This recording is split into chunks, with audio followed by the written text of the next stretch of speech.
કાળિયાબીડ વિસ્તારમાં કબીર આશ્રમ રોડ પાસે રહું છું. મારા 2 કિંમતી પોપટ જે મારા ઘરમાં જ મોટા થયેલા છે, જેના પગમાં એક રિંગ છે, એમાં એક મોબાઈલ નંબર લખેલો છે, એવા શનિવારે સવારે ઉડી ગયેલા છે. અમે એને શોધી રહ્યા છીએ. છેલ્લે જૂની નચિકેતા સ્કૂલની આજુબાજુ જોવા મળેલા છે. પ્લીઝ જો કોઈને દેખાય, અમે એને ડ્રોનથી પણ શોધી રહ્યા છીએ. અમે ગુજરાત સમાચારમાં પેપરમાં એડ પણ આપેલી છે. કાળિયાબીડ વિસ્તારમાં અમે અમારી પૂરી કોશિશ કરી રહ્યા છે. એ ભગવતી સર્કલથી લઈને વિરાણી સર્કલ સુધીમાં કોઈ પણ જગ્યાએ જોવા મળી શકે છે. તો આની પાછળ એમનો ફોટો અને મારો મોબાઈલ નંબર છે.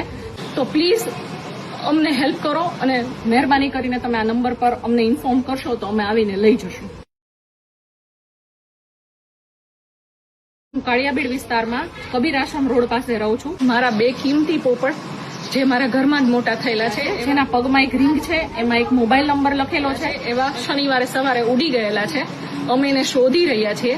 છેલ્લે જૂની નચિકેતા સ્કૂલની આજુબાજુ જોવા મળેલા છે. પ્લીઝ જો કોઈને દેખાય, અમે એને ડ્રોનથી પણ શોધી રહ્યા છીએ. અમે ગુજરાત સમાચારમાં પેપરમાં એડ પણ આપેલી છે.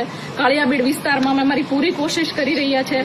એ ભગવતી સર્કલથી લઈને વિરાણી સર્કલ સુધીમાં કોઈ પણ જગ્યાએ જોવા મળી શકે છે. તો આની પાછળ એમનો ફોટો અને મારો મોબાઈલ નંબર છે. તો પ્લીઝ અમને હેલ્પ કરો અને મહેરબાની કરીને તમે આ નંબર પર અમને ઇન્ફોર્મ કરશો તો અમે આવીને લઈ જશું.